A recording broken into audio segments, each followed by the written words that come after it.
All right, let's try this again. Let's try take two. Anyway, what is Man in the High Castle about? Yeah. So it's a book, originally a book written by Philip K. Dick, and the story is about how if Germany won World War II, Germany and Japan won World War II, how would that develop? And the book version, the narrative behind it is there's a forbidden book that like shares all these secrets and how the world really was before World War II. Because at that point in the story, nobody really knows what the past was like. They've only stuck with this communist kind of dictatorship future. So it's a really wild story. The TV show, I think it's on Amazon Prime, it's still called The Man in the High Castle, but instead of it being about this forbidden book, it's this forbidden film.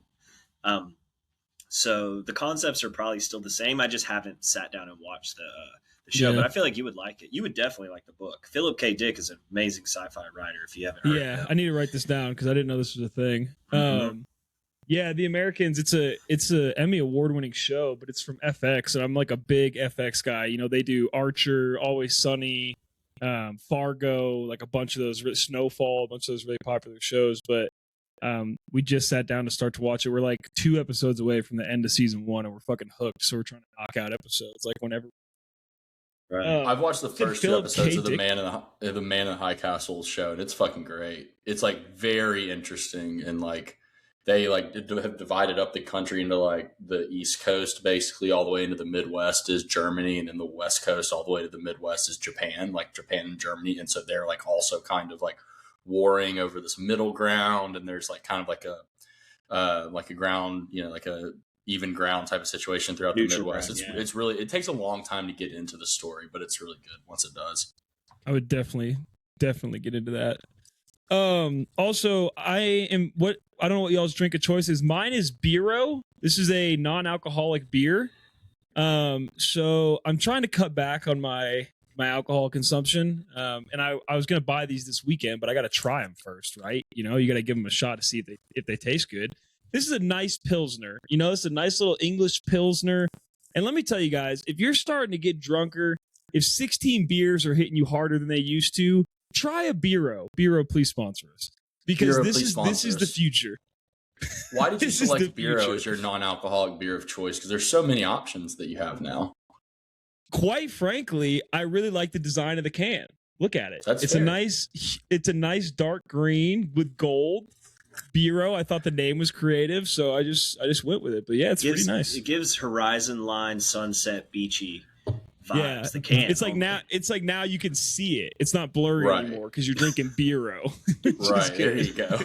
The best NA beer is Guinness NAs because Guinness NAs taste exactly like a Guinness. Like, I mean, you could do a blind taste test and you would never know a difference. It's wild. Yeah, but you have to like Guinness. Yeah, if you like Guinness. That's the thing, I do. A lot of people don't.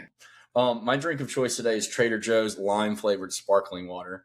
Trader Joe's lets you do, you can pick your own 6-pack of sparkling water, kind of like beer, but with it is delightful. So I got a couple watermelon lemonades and some lime and like a plain one. So, shout out Trader Joe's. Trader Joe's, please sponsor us.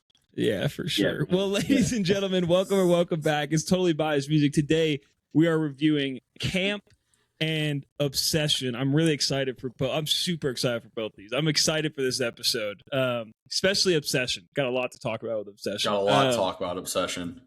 But Camp was my pick, so it was I landed on album with green in the cover. This album cover is like all green.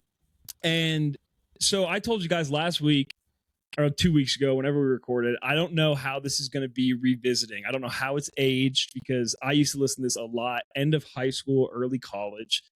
I'm going to take a shot in the dark. I feel like you guys are not going to be super into this album. I hope that's wrong, but I feel like it's aged well in some aspects, aged poorly in others. I will say I was shocked at how much I enjoyed this re-listen. Like, so many songs that I totally forgot about that I used to listen to all the time that I loved going back and listening to.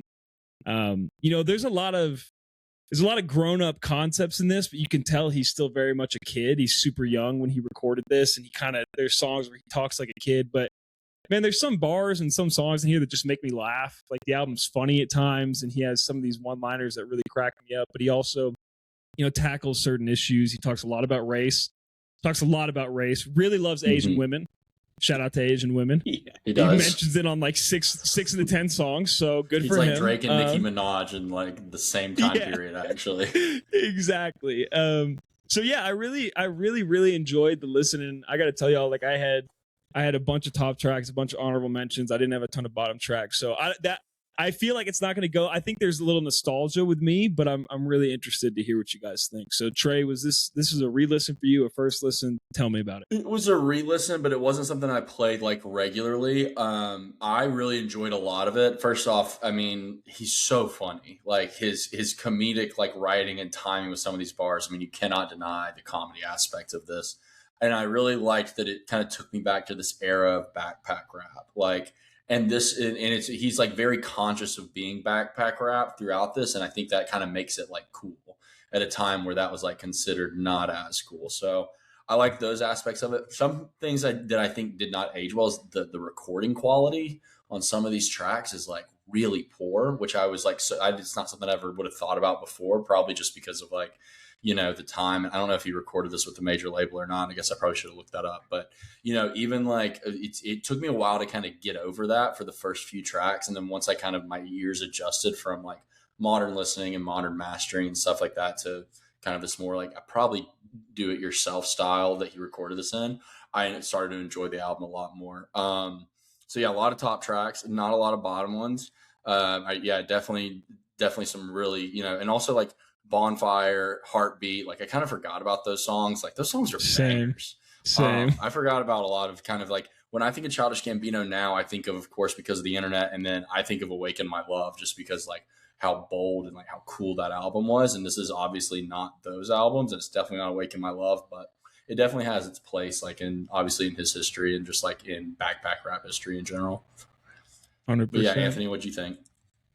So I hadn't listened to any Childish Gambino music, Donald Glover music that I know of ever, truthfully. And like 2011 was right at the time, first year in college or freshman, sophomore year in college. And I'm not listening to a lot of like hip hop that's coming out in real time. So this one totally was under my radar or away from me. But I had a really good time listening to this. You know, I mean, like I listened to this in a way of like trying to, I knew it was this is his first album, right? Yep. Like his kind of coming out party. So I listened to this with an ear trying to get like, so the first 3 tracks I listened to while I was in the shower, and I was getting so many major vibes from other artists and other songs in particular that I'm kind of interested to hear y'all's opinion when we get there. But, like, let me just list some artists that I feel influenced this guy. Kanye, definitely. Lil Wayne, definitely.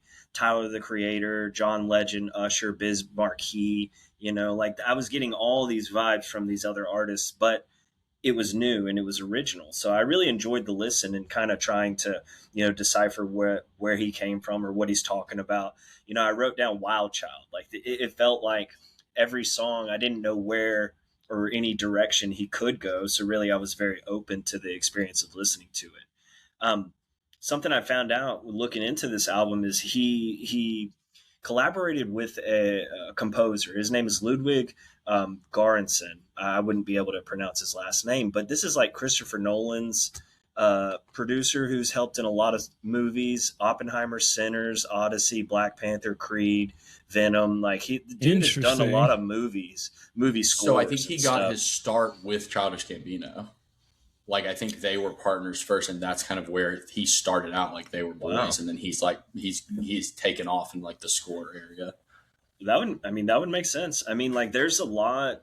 I mean, musically, this album really makes sense to me. I mean, from beginning to end, even though the last track is really a one-off kind of in its own lane.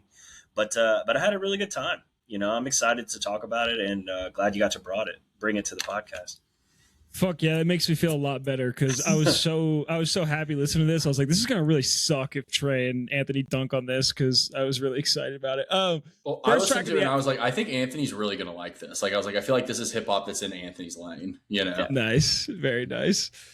First track, Outside. So this song is really interesting to me because it sets the tone for things that he's gonna talk about in the album. Right, this song is very much about kind of his biracial background growing up or light skinned background growing up is really what he's talking about in this. And he speaks about his parents and how they wanted to succeed and get out of the hood, and how when he talked to kids that he says something to the degree of hood and black are two different things. So he felt like he could talk black, but he couldn't talk hood. And he talks in here about how his family left the Bronx because all of their New York friends deal crack. And he said, it's weird. You think they'd be proud of them, but when you leave the hood, they think that you look down on them. The truth is we still struggle on a different plane. $7 an hour, WIC vouchers. It's all the same. I think that lyric is super interesting. I think it's intense, and it reminds me a lot of To Pimp a Butterfly. A lot of the themes in To Pimp a Butterfly are kind of centered around what happens when people grow successful in a black community and leave, and kind of that impact it leaves on the people they grew up with. But yeah, it's kind of a slower, more deep song. You're kind of like, oh shit, what am I going to be in for? And then it goes into Bonfire and it's completely different, but we'll get into that in a little bit. But I had it as one of my top tracks. I think it's a great intro track. How about you, Trey? Yeah, very kind of similar to what you're talking about, but also I want to point out kind of, and I know Anthony just talked about this guy going into like different like cinematic music production wise, but like it's very like the background vocals and like the big beat build up. It's very, very dramatic. And it does not set the tone of this album like super well. It does not. Like, you're like, whoa, this is going to be kind of heavy. And then, meanwhile, Murder the Beat, Casey Anthony or whatever is going to come around here in a second. So like, it doesn't really set the, but it's great. It's a great song. I will say this song, and then what's the next one? Is Let Her Home. Firefly. Yeah. These two are where the vocals like not being like mixed or mastered properly kind of stand out the most for me, whether that's because of the actual quality of them or because I'm just like getting used to it starting the album. I'm not really sure, but this is where they don't really match. So other than that, really good song. I couldn't hear him in the car. I couldn't hear his lyrics in the car. Really? I had to listen to him on my headphones, to actually hear what he was saying. Yeah, same with me. Like anything external, I was just paying attention to production and sounds versus actual words that he was saying. But the headphone experience to me was totally worlds different than the shower experience. But this was the first song I played and listened to, and I wrote big Kanye feels. Like it felt like that kind of a song, But I love the flow between the choir who's singing, there's a world we can live in. Like that hook is in my head. It's been in my head really.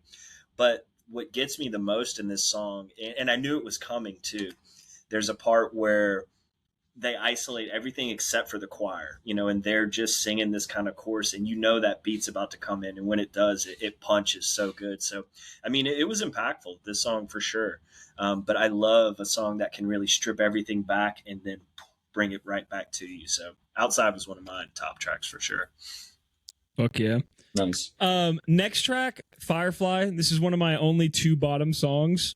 This song is, Trey, what's the word? What's the C word for this song? He even calls himself out for it in the song.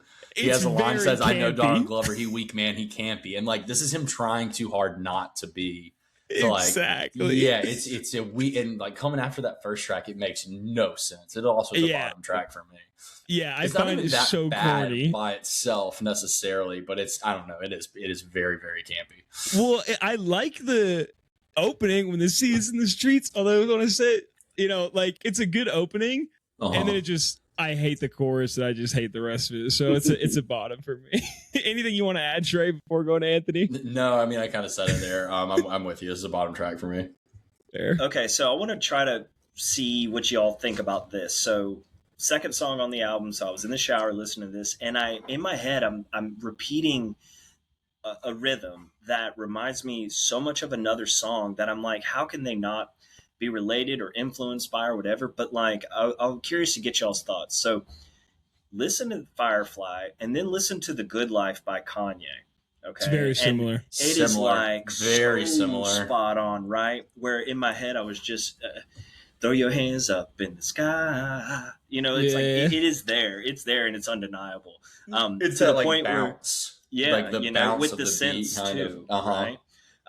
So not one of my favorite songs, but I just had to bring that up. It's not terrible, but for me, when a song is so closely related to another song, I just automatically like blend them in my head, you know. And I'm not a huge fan of either song, but I get the vibe that he's going for. And you know, Bass Hunter used a sample from this song nonstop in a lot of different. He used a lot of Childish Gambino, honestly. Yeah. But I never knew where the song. I never listened to this original, so it was a good listen, but not one of my favorites. I feel that. Next, we go into the first absolute fucking ripper on this album, Bonfire. And little fun fact, I learned who Childish Gambino was because somebody, I want to say it was Zach Courtenay. I could be wrong about that. Showed me a video of him playing Lollapalooza, and I'm pretty sure it was 2011 when he played Law. It was 2011 or 2012. And there's a video of him playing this at night on Perry's stage and just losing his absolute shit. And I was like, I don't know what the fuck this is, but I'm about to dive the fuck in. And listening to it, I get that feeling all over again. And again, like, here's where he starts with the jokes, like they're all over this. I'm not gonna list a ton of them, but I love pussies, I love bitches, I should be running PETA is a great one. My dick is an accent mark. It's all about the ovaries is another fucking that was a great banger. one. It's another banger. And then yeah, of course the end where made this beat then murdered it. Casey Anthony goes hard as shit. But another top song for me. I'll never get tired of this song ever. Yeah, this is a song that, like, when I heard that the siren coming in, I was like, oh shit, like I forgot all about this track. It's fantastic. It's a top track for me. Just because of the nostalgia, like kind of like old like parties and stuff like that this would get played at. Super great. And also just like, it's just a banger. And this is where, like, you talked about the Wayne influence earlier, Anthony, like some of these bars are just straight like, hey, watch me make these jokes and like turn these phrases around real quick, like, which is great. I like the chilling with a Filipino at your local Jollibee. Yeah, I'm in her ass like sodomy. I don't know. It's just like, it's just funny. So good, yeah. Well, like, I think not even vocally, but for sure vocally, this is like a Wayne-like flow. But the production of this song, Blake, you got any guesses of what song I'm going to say this relates to? It's a Wayne song. Fireman. Not necessarily. Oh, I got that. I mean, what were you thinking? A Millie. Okay, a Millie. Listen to a Millie. Listen to this. It's the beat, and then how he kind of flows into it. It has the same breakdown within the lines that he's spitting. But I like this song. I mean, it showed me that he can do this too. I mean, I had that feeling a lot throughout this album. I'm like, damn, he's doing this, and then he's going to do this, and then. You know, it really goes a lot of places. And for this being really a first showcase for him, I was taken aback. You know, I was like, damn, maybe I missed out on something, you know. But with the Childish Gambino moniker, does that have any context to it? Or like persona-wise? He got it from a Wu-Tang Clan name generator. It's like a famous story. Yeah, hilarious. He just like typed it in, and that's what they gave him. And that's what he ran with. Yeah, might as well. So how long has he been? Was Community his only big acting project at this point when this came out? Yes. Okay. Gotcha. Yeah. And I never watched 30 Rock, but I don't know when. Was he in that? 30. He is in 30 Rock. He's one of the. I think he has a brief appearance as one of the writers in 30 Rock. Yeah, I think he's a writer. But I believe that's after. I didn't watch Community. My friends are obsessed with it, so I don't know. Community's really funny. I think you'd like. You know, it's the same guys that did Rick and Morty. Same guys. Yeah. It's a Dan Harmon. Oh, really? Yeah, I heard it's really good. My friends love it. Yeah, it's very smart too. Like, it's like subtly smart. So you have to be pretty smart to understand it, and I am. So it's not going to be for me. Not going to be for me. No, last line I want to point out: Black and White Music. Now, baby, that's a mixtape. Another great line from that song. Okay, next one. Sorry to say it. I feel like this is going to be somebody's top, but this is my second bottom track. All the Shine is track number 4. And I like that he's getting into his sing-song, you know, vibes here, and he kind of goes that way later in his career. And I like it later in his career, but it's just a weird blend on this song for me. And after Bonfire, it just kind of takes me out. I don't think it's a particularly bad song. I just don't know. I just kind of wasn't in the mood for it when it came around. I listened to the album a few times, and every time I was like, I'm going to skip through this one. So that's what I thought. What about you guys? I like the hook a lot, actually. Like, I like his voice. I will say this is like 4 songs in, 4 completely different rap subgenres, right? So it's a little kind of jarring as you're kind of all over the place. But I actually like the song. I don't have it as a top or a bottom or as honorable mention, but I enjoy it. Yeah, I feel the same way. I mean, I really like the production of this song. Like this song is longer and it goes in a lot of different directions, and he kind of adapts to the different sections of the song. Like this one, when he kind of sings that more like a singer, I guess, it give me a lot of John Legend vibes. I don't even know a lot of John Legend music. I just kind of just connect those two. But I love how the strings are presented in this song. I think it brings a new layer to what you can rap over, right? Like you don't traditionally, I guess, hear a lot of folks rapping over really soft strings that are kind of melodic in the background. But I mean, I enjoyed it, and I like how it kind of flows into the next track, even though it's really short, Yeah. Speaking of the next track, so next track we have Let Her Home. I didn't have top or bottom for Let Her Home. I really like the strings in this. It's got to be a violin, right? It has to be. I love the violin in this. I love it so much. I mean, it's too short for me to have like a strong opinion on it. Like I can't tell kind of where my head's at with it. I do really like his voice with this violin. But yeah, it's kind of just somewhere in the middle for me. What about you guys? It's basically an interlude, so kind of like a non-mention for me. Like the violins are definitely nice, and I like that it kind of plays off of like the previous song, but there's not really much to it. It's just getting you ready for the next track that's basically produced by Justice or Daft Punk.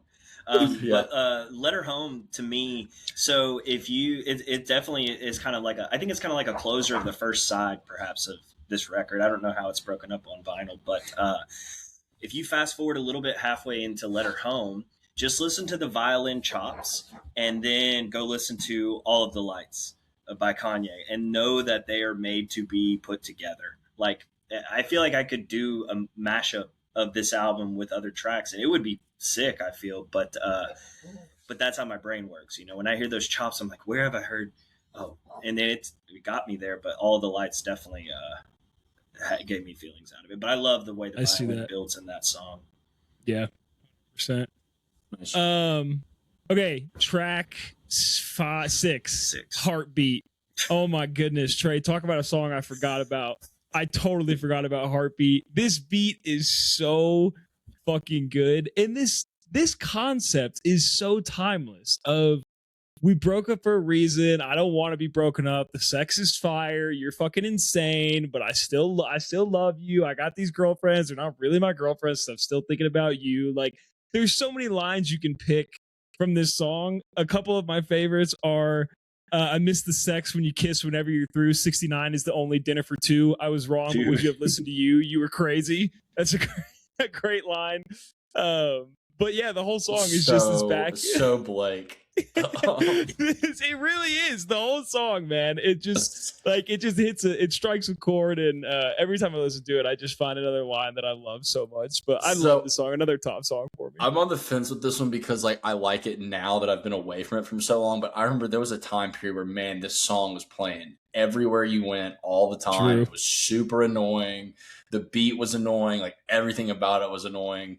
The hook was annoying. The vocal, whatever. But listen back to it today and the last couple of days, I was like, you know what, this is fun. Like I'm having a good time. So for that reason, it gets a middle ground for me. Like I enjoyed it on the re-listen, but I did not like it 10 years ago, at all. I feel that. Yeah. I'm kind of in that lane now. I've only listened to it twice, probably. I probably won't ever listen to it again. But I do enjoy the concept of the beat of the song is that pumping kind of heart rate, momentum in it. It has that kind of electro beat to it. It's that the electro beat has never been something I have resonated with a lot. But I give it its due diligence. I think he does a voiceover at the end of the song that's kind of interesting, kind of a taste for what the end of this album will be like. But definitely this is one of my bottom tracks. I wish we never fucked it. I mean that. And then the outro is, but not really. You say the nasty shit in bed. It's fucking awesome. Yeah. It's so good. Okay.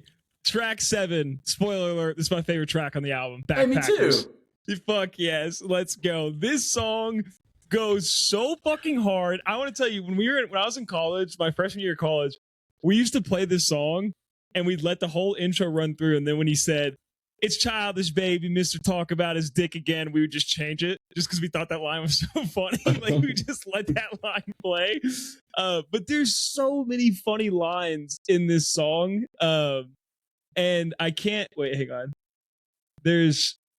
I'll let Trey talk while I find this line that I really want to find, but this is my favorite song. It's just a joke. The whole song's a joke. And the whole song's a joke, and it's him kind of also showing like, yo, I can spit for real, like when I choose to, and like this is like me just kind of like running through some bars. The line about Nicki Minaj is great. When he's like, listen to Kiss FM, she want to hear Nicki Minaj, super bass, super face inside a garage. Like that's a bar. It is a bar. But yeah, what track or what line were you pulling up? Blackmail in short shorts, I'm double suspect. I fucking love that line. That's pretty great. It's so funny. And before that is where we get one of our first takes where he says, "The only white rapper who's allowed to say the N-word. I buy a bunch of them, put them on my black card. Now I got some street cred. Use it till it's maxed out. I got a girl on my arm, dude. Show respect. Something crazy and Asian. Virginia Tech." Cool. Yeah, that was the line, the Virginia Tech line. Jesus Christ, that was like not that long after that. Yeah, is that reference to like the shooting at Virginia Tech or something that happened at Virginia Tech because the guy was gotcha. The shooter was gotcha. He's fucking crazy, man. So, quick question: how would y'all define backpack rap? Like if you were to, someone's like, "What the fuck is that?" If I'm like, "What the hell does that even mean?" It's basically like, go ahead. I would tell them to listen to Kids by Mac Miller. That's what I would tell them to do. Yeah, it's basically like people who aren't supposed to be rapping that are rapping and are really good at it.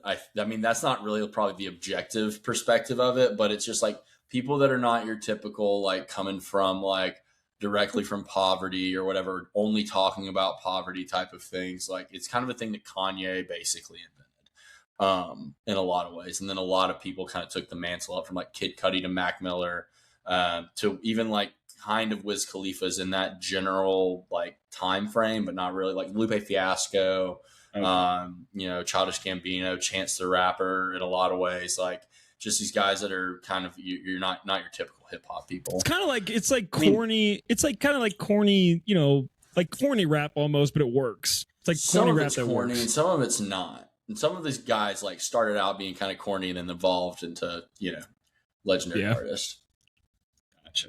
Okay. Tyler, the Creator, would he be in that? He has his own kind of lane. He kind of has his own thing because the horrorcore aspect of him talking about really fucked up shit. Yeah. Like, just how he's talking about it. Yeah. Okay. Gotcha. Well, it's like shit that kids would play in high school. In Goblin and Bastard, oh man, that is some very, very not rated PG-13 content. I guess if you're going to sum it up, it's shit that kids would play in high school. That would that you'd feel comfortable playing in a physical high school, like, not like just when you're in it, but you would play it in high school. Gotcha. You're in the halls. Yeah, literally backpack on. Yeah, okay. Gotcha. Yeah, for me, I like this song a lot. I love the kind of like toy. It feels like a toy piano that he's just kind of playing around with that just loops throughout the track. I really enjoyed that, and of course the hard style of his vocals. So it's a good one. Also, want to shout out the end of the second verse. Summer in November, I gave everyone a Maybach. Coming on that payback. Coming on that Mace took. I'm coming on that real shit. I'm coming on her Facebook. Absolute banger of a fucking line to basically go out with the song. There's a line after that I'm not going to repeat, but goes in the song. You'll know what it is. Yeah. Okay, so track number 8. This is the most played track on this album. It has over 1 billion plays. And it is called Less or Les, I guess. I don't know how you want to say it. Why does it have over 1 billion plays? It's like really popular, and I forgot how popular it was. That I hook, don't remember that maybe at all. you're the baddest, maybe you're the baddest. That was like really, I think that's what drew people into this. I really like the song. I had completely forgotten that it existed. But yeah, another great song. This is a super interesting lane to go into to me after Backpackers, because Backpackers is so hard and like in your face, and this is kind of a slower love type song, I guess you could say. But he's singing, he's rapping. There's a violin in this song. I really like the production. Yeah, just like the song as a whole. What did you guys think of it? I like the song. It does remind me a lot of Lupe Fiasco and kind of like a storytelling, like kick push type of situation. I like the production a lot. I didn't realize how popular the song was till like just now. Yeah, it's crazy. Yeah, it's like an honorable mention for me. He's got some fun little lines in here. I'll skip through them, but Anthony, go ahead. Yeah, I was actually looking for a line myself because there's a part in this song, like the song's really soft, but there's a part in the song where there's one line, it's towards the end. It's like, Hannibal came and drink. It reminds me so much of Eminem in like one sentence where he just alliterates this line super fast. If you listen Hannibal to it, came drinking a handle of Jameson, handling anyone in a planet for the evening. That one. Now do it like Eminem, Blake, because that is how Childish does it in that song. The 90s, yeah, the 90s Eminem voice. Yeah, exactly. So like that was an undeniable point I had to put out, but I don't really like the hook of the baby of the bad. It gets old to me, and it's just, I don't really like soft Childish Gambino, if that makes sense. I prefer, I mean, what he does really well, I think, is when he's just fully letting loose, right? But this feels kind of contained at points. So definitely not one of my favorite songs, but it is like like when I looked online, LES, yeah, like an acronym. Mm-hmm. But on Spotify, they fucked it up and made it one less, I guess. That's not the first time they've done that with acronyms either on Spotify. Mm-hmm. I don't know what's going on with their acronym department. Oh, here's one other thought. This was always an album, right? This was never a mixtape and then turned into a Spotify album? No, this was always an album. Okay, gotcha. I believe he has mixtapes before this. I could be wrong. I think I did read that there was some projects before this, but this being his first like official studio album, I guess. Gotcha. But the line where he says, "We're kissing in the bathroom, girl." When I listened to it, I wasn't directly looking at the lyrics, and I'm like, no way is he saying I'm pissing in the bathroom. You know, but I like that way better. I mean, like it's so like the K in kissing is not really hit, so it's really soft, and you could very much pass for I'm pissing in the bathroom. Anthony's listening to. He's like, you do that. You do that. Yeah, that's where you're supposed to do that. Yeah, good job, buddy. Nice, very good. Yeah, that's all I got for that. So next one, LES was an honorable mention for me, by the way, because I burned through my top ones rather quickly. Next honorable mention for me, track 9, Hold You Down. Hold You Down was also really popular. I forgot, like, re-listening, it kept populating, like, how many of these songs used to be on rotation, just in different areas, cars, parties, whatever it may be. Hold You Down was definitely popular back in the day. Similar themes that he's tackled throughout the album, right? There's a lot of race talk in here. There's a point where he says white kids can wear whatever hat they want. Black kids, you have to wear what fits, or something to that degree. I could be botching that. I'll go back and look at it. But I love the chorus. I love the chorus in the song. He talks about, culture shock at barbershops. He's just talking about the black experience and kind of what he had to go through. He says white kids get to wear whatever hat they want. When it comes to black kids, one size fits all. And that's kind of the theme of this album. It's kind of something I think he's trying to disprove throughout the album, right? That people don't have to fit in these boxes, whether it be black children, rappers, whoever it may be. They can kind of go where they want to go and where they can succeed. So I think it's a good message. So I really like this song. Trey? Yeah, I love this song. This is actually my third and final top track. There's like a line here where he says, "We warriors, we all need senseis, change everything we've done." Well, I got to start before that. It's like, because even if you're bad at it, you get Tiger Woods or MJ's. We warriors, we all need senseis, change everything that we've done so far. I don't mean make it BETTER. I just mean the way that we see each other, which I thought was like really cool as far as like kind of shifting perspective on, like the black experience and, how they see like father figures, X, Y, and Z. But also the more I listen to this album, the more like Awaken My Love like makes a lot more sense than it did when I first heard that album. So I was like, where the fuck did all of this come from? And like now you go back and you listen to this and you're like, you hear these kind of more sing-songy hooks and these big like, string sections and some of these dramatic beats. And it's like, oh, like he was kind of always knocking on the door of that album. Awaken My Love, Anthony, if you've never listened to it, is like a critically acclaimed, like absolute masterpiece. It's very, very different. Popular, it's not hip hop. It's huge and it's fucking awesome. You should listen to it. But all that to be said, like I'm hearing parts and pieces of that as it came together in that album, which is a really cool experience, and Hold You Down is kind of one of those tracks. Agreed. Surely you caught the Radiohead line too. Trey. I caught the Radiohead line. Yeah. I was like, I said Trey or Anthony's going to point that out. One of them is. Definitely.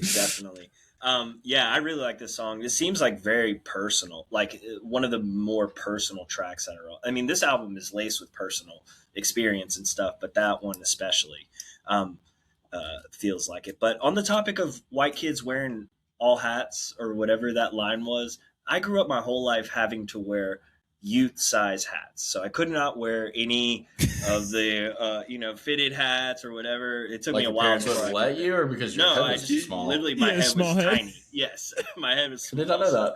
Yeah, there you go. So I had to wear youth hats for a minute, but now I don't even wear hats. I couldn't tell you the last time I have worn one. But okay, so next track after that, Kids is another I don't love it, I don't hate it song, somewhere in between. The beat is like, oh my God, it gets more advanced as it goes on. It starts off with like a xylophone. Is that what that thing's called? That's what it sounds like, a xylophone. Definitely. But yeah, I think it's a really interesting song. Like, I could see it growing on me. I like the way the beat progresses in it. A lot of strings again, man, a lot of strings in this album. And I think it really accents this beat super well. I think it accents his voice phenomenally. He's really a good singer. Like, you got to give credit where it's due. He can really use his voice, and whether you like that type of music or not, you can't deny that like he sounds good when he's doing it. Now that I'm saying, I'm kind of talking myself into this song. I'm not going to honorable mention it, but I'm listening to it, and now I'm kind of like, hang on. I'll leave it where it is for now. No top, no bottom. I like the change up of this song with like kind of the like drill drums, like the quick hi-hats and that type of stuff. And it's just like, that's not really something we've heard yet throughout the album. So that was really nice. A nice little shift up. And then once again, he kind of comes in this nice little hook. I mean, it's an honorable mention for me.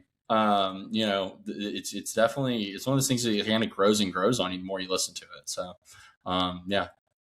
Yeah, I would agree. I mean, the xylophone intro into the beat, then he adds the hi-hats, then he adds the synths, then he starts stripping, then adds the violins, then starts stripping everything back. And like at the end of this track, I'm like, bring the xylophone back. And he does, so I really enjoyed it. I have trouble when, especially on a first or second listen,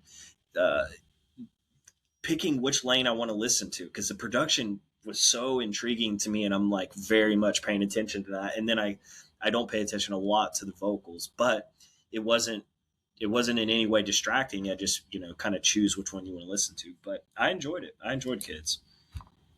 And then we get a dramatic vibe shift when we go into You See Me, which is, I don't know if this is a trap song or a rap song or something in between. This beat is fucking crazy. It sounds like the beginning of Pink Elephants, this womp womp, like this weird horn shit that's going on. Song's fucking hilarious. I just want to say one of the opening lines is, if I'm an F slur, spell it right. I got way more than 2 G's, which is an absolute fucking bar. That is a bar. That is a bar. The gay community should pick up on that bar. They absolutely should. Especially because, historically, gay men are pretty wealthy. So they should cop that. I also love I swear I don't think I've ever heard this before, this song where he said, she got an ugly friend, roll solo. Can I stay at your place? No hobo. I don't think I've ever heard somebody say. But yeah, this song's hilarious. It's a banger. It has its time and place, honorable mention, time and place. I like the semi-naked pics. I'm gonna tumble that. You talk about a bar that has like not aged, not like it's not aged well. It's just like, what a fucking reference to something very specific. Yeah. Like, what does that mean? I thought that was great. I mean, this is kind of a joke. Like, it's not bad, but it's just ridiculous. Like, I don't know. It's insane. Anthony, what you think? This one I wrote. I love the like tuba wonky bonk bonk beat. But it feels, does this feel like an odd? It could be an Odd Future track? Yeah, or like his, his lane of that. So like that was just what was sticking out of my mind. No, I'm nothing to write home about for me, but I do like that. It just keeps it fun towards the end of this album. It is fun. This is a fun listen. Man. I feel like, yeah, it was fun. It was very fun. Absolutely. That's what really caught me off guard. It's like, I really I'm having a good time listening to this at the gym, driving home, whatever it was. It does gym. It does gym. Yeah. Penultimate track. Am I using that phrase properly? Second to last track, track 12, Sunrise. Beat is sick. Really gets you going immediately. This is a treadmill song, Trey. This is what this is. I know you're not a treadmill guy. This is a fucking treadmill song. I have been recently because it's fucking hot outside. Yeah. You match your pace to this beat. Oh, it gets you going, man. It's just a bop. It's a head bobber. It's not a top or bottom for me, but I like this song a lot. I really like the production on the song. Really gets my head moving. So I'm never going to complain about that. And I love the singing in the background, the howling almost. Like, I think it fits really well. And it just, once the chorus comes in, it just gets you bouncing, you know? So I like it. Yeah, I mean, he kind of goes back to this like aggressive rap style. I do like this. My shit be Jackson, Jordan, Bolton, Keaton, Tyson, 5 mics. Like, he starts listening to other people or people whose first name is Mike, which is awesome. So sick. But yeah, I think this song's fun. I've seen it all. Like, John Mayer's penis hole is a bar. Yeah. I wrote that one down great. Too. Yeah, that's amazing. It's Mayor fuck. So many good, like so many one-liners you can pick out of this album, dude, that are funny, that are deep. Like, it's so good. Yeah, they're great. I like the simplicity of the sounds in this track. I mean, it's really a synth and then kind of like a clapping rhythm along with some other voices in the background. But Mad Cuddy vibes for me on this track. But yeah, not terrible at all. It's more of this is the energetic way to kind of end the album. And I think the next song is kind of like just closing the book, right? Yeah, that power, last song on the album. Do we kind of go out with a whimper here? Do we kind of go out with a whimper instead of a bang? It kind of feels like a throwaway track. It really does. You know, they do this sometimes. 7 minutes and 42 seconds. It's not that it's bad. Like, it's definitely a closing track. It's definitely a closing track. He nailed that part of it. And it kind of circles back to the intro, right? It's a similar vibe, just more uplifting, I would think. But yeah, it was just kind of there for me. Like, I didn't feel super strong. I like the back third of the song a lot more than the first 2/3. So I'm almost like, just kind of cut that and make your little outro and like your statement and stuff like that, and tie it all with a bow on top, rather than trying to do everything that you did over 7. Like, you've already done all of these things. There's no reason to kind of go through and try and rehash it that way. So for that, like, this is a not a bottom track, but like, I just think it's unnecessary. Doesn't make it bad. I don't know. It's not not the best choice. Did everybody witness what Trey just did? Okay, that's what Rick Rubin thinks he does. Okay, what Trey just did. If Trey were in the studio, he would chop this shit up. He'd wrap it up, tell you this is how you put a bow on it. Boom, they would pay him however much they pay Rick Rubin. Out of it. Exactly. That's why Rick Rubin's my hero, dude. Because like, and I don't get how he's not your hero too. Because it's like, you could be him. Like, there's no way I can ever be Childish Gambino, right? Or like Tom York. But like, I could be Rick Rubin. Like, that's not hard. You be that guy on the couch who's like, I like that. I really like that. Good job, buddy. Bad job, buddy. You know? Yeah, easy enough. Yeah. I mean, the last 2 minutes of the track have this kind of jazzy break beat in the background that is really nice. But I also am a sucker for concepts, and this album kind of feels like a concept, front end and the back end. The middle is kind of like, it's really good, but it doesn't thematically, it kind of goes a couple different places. But I don't dislike the idea of him just kind of talking through the end of the album, right? I mean, he brings it back to the bus and all the kind of analogies with that too, in the summer camp kind of vibe. But I like how it ends. You know, I think Sunrise for me is more like the musical closure, and then That Power is more like the outro of the album, if that makes sense. I could see that. But overall, I like this. This was good. Fuck yeah. Well, any final thoughts before we give it our ratings? I got a question. Has he ever toured, like, not toured this album, but like gone back and done like a camp tour after 10 years of this, you know, like with live musicians. I feel like that would be fucking amazing. No, he hasn't. And I don't know if to be honest, I don't see him ever doing that. I think he's done with Childish Gambino stuff, right? Like he's like, Childish Gambino's dead. So that's what he said, but like I never take rappers seriously when they say that, because then like 2 years afterwards he said that he like teased that he was going to make something else, which I don't think he had. Oh, didn't he actually? There's like a song on here that's a single from this year, but I don't know anything about it. Yeah, but I feel like I had heard that too somewhere in the zeitgeist of like him being done with that moniker moving forward. Who knows? Because he's done a lot of stuff with it, you know. Yeah, he released Bando Stone in the New World in 2024, which I think is after when he said he was done. So I don't know. Yeah, you never know. You know, never close the door to it. But I seen him twice at Bonnaroo. Once in a tent and once on the fucking big stage, and it was a blast both times. So he's gotten his credit for sure. But I would love to see a camp performance. Oh my God. I mean, like, live musicians, a choir to the side, dude changing outfits and being wacky. Like, I feel like that would be an interesting experience for sure. Yeah, it would. All right, ratings. Anthony, you can lead us off. I give this an 8 out of 10. And that's really only because I've listened to it twice. But, like, I hope y'all's ratings are higher than that. So 8 out of 10 for me. I also give it an 8 out of 10, only because like I think that because The Internet and Awaken My Love are like better albums, so like I feel like he has more of a ceiling, so it's unfair to give it above an 8. But I really enjoyed listening to this. Fuck yeah. I gave it 8.5.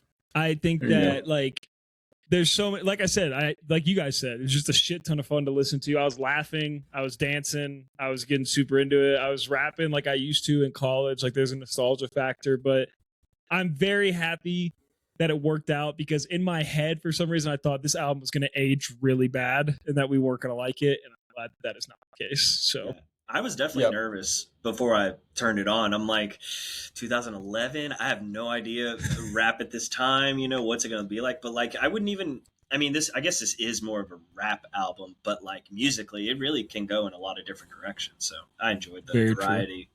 I was nervous through the first 2 songs. I was like, am I going to not be able to like stand listening to this like sonically? Yeah. And that was not the case, thankfully.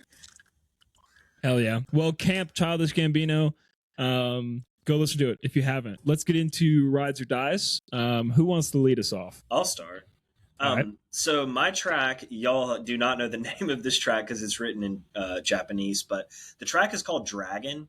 And the artist, his name is Jake Shimbukaru. I believe that's right. He's from Hawaii-ish areas. And I got to see him perform. He opened up for Dispatch at Iron City. That's cool. And he performs solo. He performs with, it's kind of like a modified ukulele that he has going into his pedals on the floor. So he switches from acoustic to electric.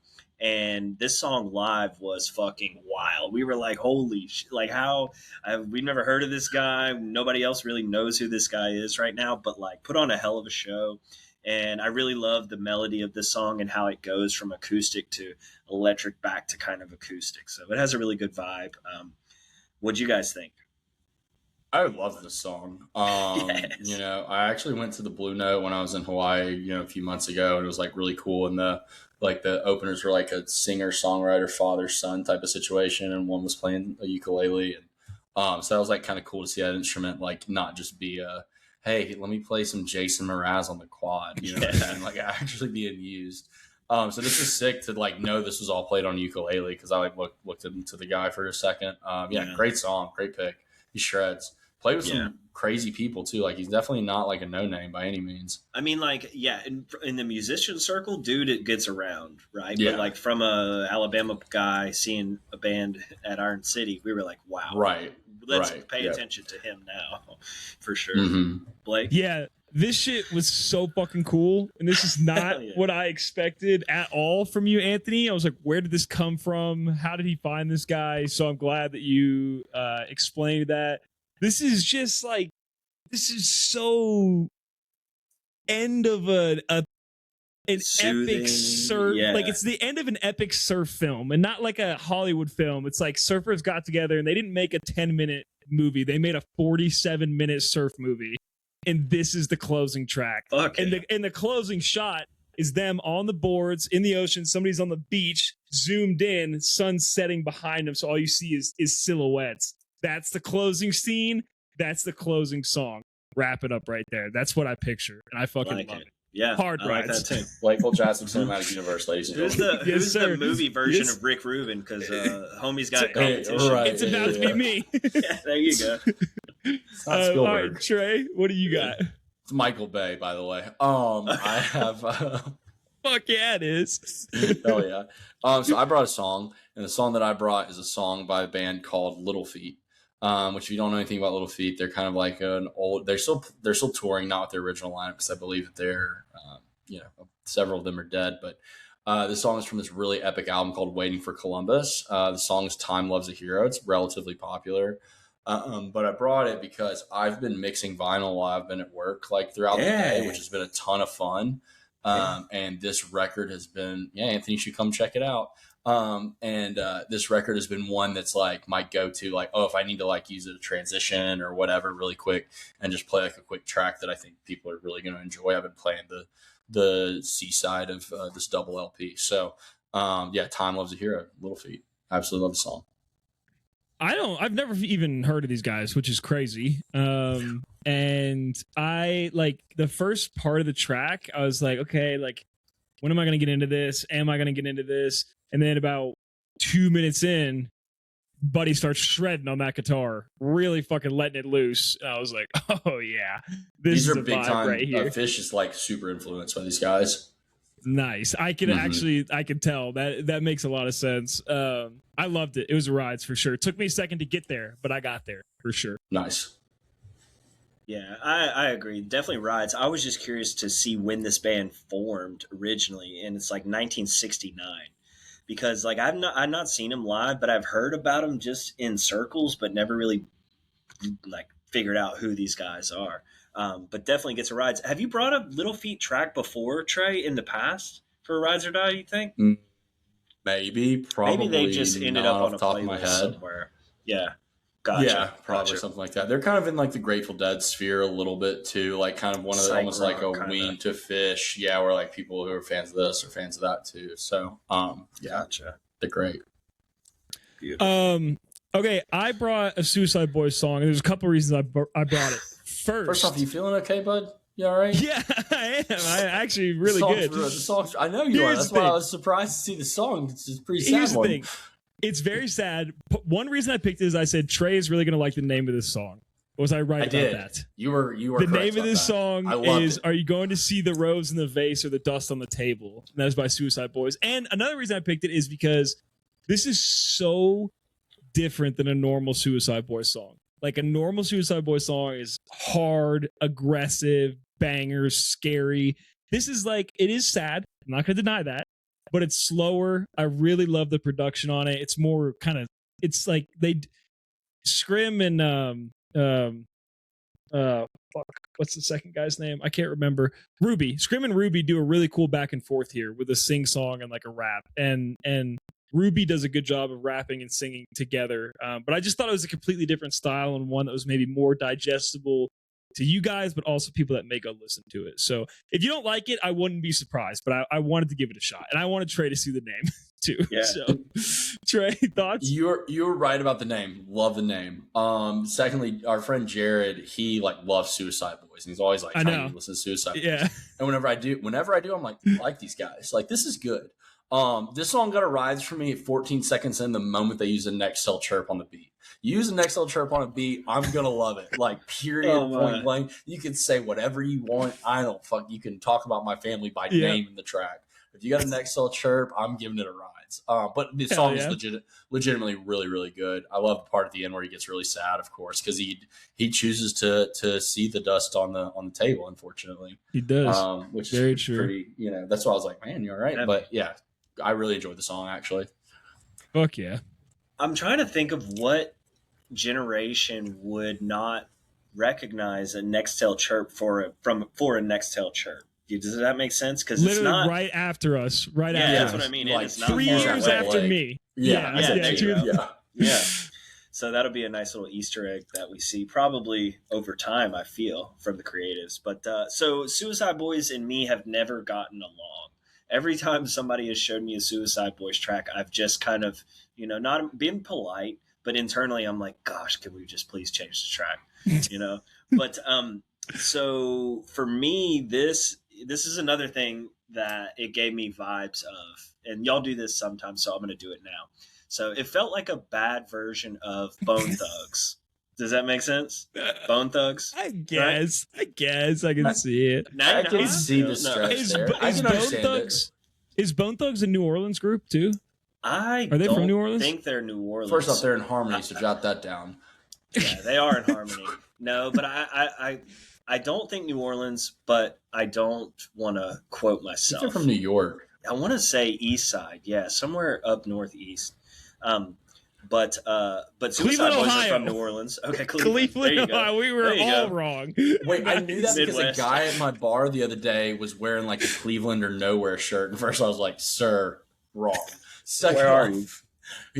But then we were talking about rappers from Cleveland. I was like, yeah, Kid Cudi and MGK. And I think he said Bone Thugs. Interesting. Well, that's a bunch of other people I didn't know. Now we know. Yeah, I really wanted to bring. I at some point still want to bring a Bone Thugs album for sure. But I will say this song dies for me. But on the spectrum of Suicide Boys, this is better than the other stuff some guys. That's have what showed I thought. Me. That's kind of how I thought it would go. That's fair. Yep. Okay, so movie Obsession, Anthony's pick. Oh yes. Tell us about why you picked it. I'm so excited to talk about this movie, man. You have no idea.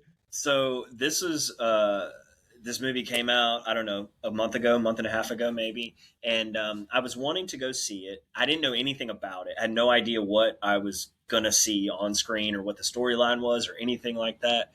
And it was a fucking ride in the theaters. And to the point where, I'm just sucked in. Just how crazy is this going to get? Because that's the type of movie I want to see, is shit that continues to get crazy as fuck till the very end. And I think I landed on rom-com, so I kind of asked for some grace with this because it's not really a romance movie. It kind of is, but it's way more horror and meta. But I really enjoyed it. Watched it a second time and had even a better ride. So very curious to hear what you guys think. The director's from Alabama. I think he's from Mobile, and this is his first big feature film. He did a lot of stuff on YouTube, and he's got a couple of short films. YouTube guy, mm-hmm. Yeah. But so I got to say about the director Curry Baker, I'm not a fan of his YouTube stuff. I feel like he's a Tim Robinson hack almost. But I kind of went in when I saw first I heard a YouTuber made it, which that's fine, whatever. That doesn't mean anything to me, positive or negative. And then I saw who it was, and I was like, oh, I fucking hate that guy. But this movie was unbelievable. First off, it was kind of funny at points. But can we all just agree that guy's a piece of shit, right? That guy is absolutely a villain. He's Did super you watch down. that TikTok that I sent you? No, I didn't know. Here's the other thing: I went into this movie completely blind. I knew nothing about what it was about. I just knew that people were really, really liking it. That's all I knew. So no, I did not watch that TikTok. But that feels like the point of the movie is that this guy's kind of a piece of shit and is trying to basically entrap this girl because he basically is in love with her. I don't know. It's super gruesome. The killing scene, which you saw coming from a mile away when they're sitting in that car. I'm like, oh, this girl's gonna die. Yeah, but you're just waiting for it. You're waiting, this is happening. They do the over the shoulder shot. You're like, oh, this girl's about to get absolutely murdered. Oh my god! And then boom, man! It was great. It was awesome. Put the foot down. So the TikTok. The running joke online is that everybody that watches the movie, and I'm not trying to call you out, Trey, just know I sent the TikTok before you said that. But the running joke of this movie is that everybody watches it. It's yeah, the guy's the villain, by the way. And everyone's like, yeah, we caught on to that pretty well. It's kind of the whole point of the movie. That's what I'm saying. It's kind of the whole point of the movie. The guy's the villain. But also, if it didn't remind you of, I don't know what kind of relationships y'all have had, but I've been in some pretty crazy ones. And those points where I was like, I've seen that behavior before. Oh, yeah. Yeah. It was very relatable in that way, Uh-huh. I had to split the movie up because I had to go to sleep to go to work. So I had a really funny bit prepared after watching the first half of the movie. And then the movie, it became more obvious what was happening. It got far more kind of sexual assaulty almost vibes with what he was doing. And then my bit became not funny. So I'm going to do a different bit. All of this could have been avoided. I hate that happened to you. All of this could have been avoided if this guy had any riz whatsoever. Okay. No riz. That was my biggest issue. Oh my gosh! Don't say that. Use a different word. Listen, Come on. No. I'm saying take it from me, King Rizzer and the Rizzer Wizard. Okay, I know Riz, and I'm telling you, this guy had no fucking riz. She gave him his window, and she was like, "Hey, do you like it?" And he could have just been like, "Yeah, do like I like you. I want to see you naked a little bit." Yeah, well, she's banging your friend who's not even attractive. Banging your friend, but the guy's not attractive. That's true. Right. All this guy had to do is get a haircut, get a little confidence. Here's the thing. He becomes the villain. At the beginning of the movie, he's not a villain. He's a fucking loser. And there's a difference there. The moment that he becomes a villain in my eyes, and the scariest scene in the movie in my eyes, him and the audience doesn't really know what's going on, in my eyes, up until the scene where she speaks to him while she's asleep. Yes. That is the scene that haunted me. And not only does he leave her, he says, "What's so bad about being with me?" Right. Dude, get the fuck up. Like, that was the point where he was already shitty. He was a loser, then he was shitty. At that point, you're like borderline a rapist because you know she's in there saying there's no consent. She says in the most depressed voice ever, "I've never been with you, Bear." And he just like lets it go. That's the scene where like that's where he really is solidified as the villain, because it's ambiguous what's happening. Like, they're dropping hints, right? And she's saying certain things, but you're kind of thinking, like, is she going crazy? Like, you don't really know someone's trapped in there until that scene. And you realize she's still in there witnessing. You gotta have your hunches, but he doesn't. Right, you do. Yeah. There's one precursor to that scene from the bedroom at the diner, and I only picked this up on the second watch. Was that in the diner when they're talking, he says something to her like, "You once called me a closed book." And she doesn't remember it. And at that point, because then he kind of leans into another direction. Oh yeah, he's like, because he's like, she's like, "Who called you that?" or something, and he's like, "You did," and she's like, "Oh." Like, oh. Yeah, and then he kind of steers the conversation in a different direction. And like, that was the first clue for me that he realized, like, this is not the same person I'm talking to right now. But it really gets validated in the bedroom when she's asleep and she's talking to him like kill me, Bear. And that scene when they're having sex and she's like staring off into space and like, oh my god, horrifying to watch. It is terrible. Yeah, dude, did you guys catch the photograph thing that I didn't catch until I saw a fucking TikTok afterwards when she wrote on the photographs? So she writes. Oh yeah. She writes in two photographs. Me. She writes "you" and then she writes "not me" underneath, like normal Nikki, not wish Nikki, basically being like, "This isn't me. Like, fucking help me."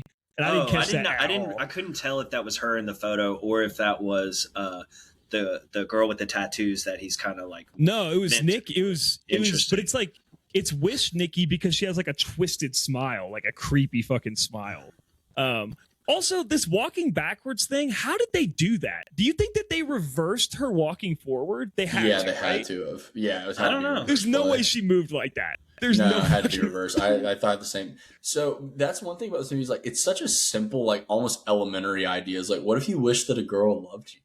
Yeah. And like in the way they take it and twist it, and I feel like it's been done in like childhood shows like Hey Arnold and stuff like that, right? Like love potion type shit. Yeah, exactly. Mm-hmm. Yeah. What I really loved about the concept though is the One Wish Willow, and even the director said this, like, it's not a monkey paw. People think it's a monkey paw, and like if you wish for something, you're gonna get a fucked up version of that. But when he goes like, first off, the $1 billion comes. Yeah, that's super also, cool.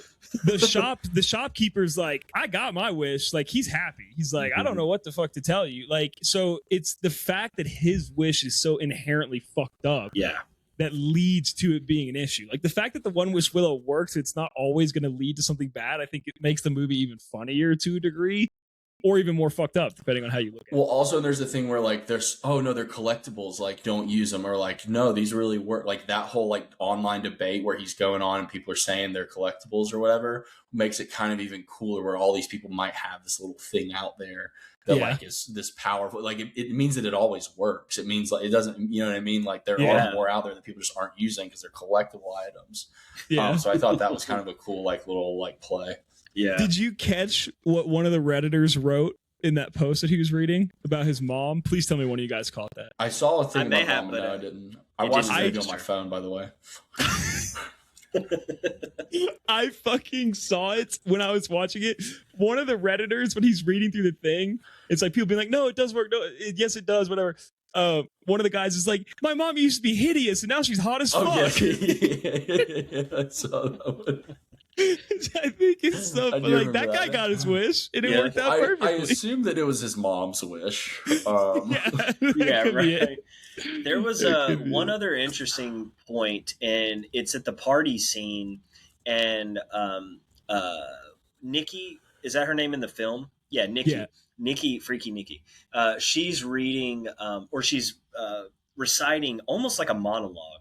And I really want to get the script because I really want to read what it says verbatim, but it's almost like a Hansel and Gretel tale that she's talking about. And she talks about how like forbidden love from the willow tree or something along those lines, but it gives the One Wish Willow lore because of the demon or whatever that's possessing her. We don't even really know what's possessing her, but there's definitely some other supernatural thing because of the phone call that he has with the customer service, and then he's like, "You want to talk to her? She's right here," and she's fucking screaming. That part's super fucking freaky. That was honestly one of the scariest parts of the whole movie. Yeah, it's the fucking walking crazy. Backwards is what fucked me up. The little plant, like walking around in front of her head. Yeah, She's creepy. Can we just give this chick her flowers? Because first off, not only is she bad as absolute fuck, like what an absolute baddie, but also her acting is insane. Phenomenal.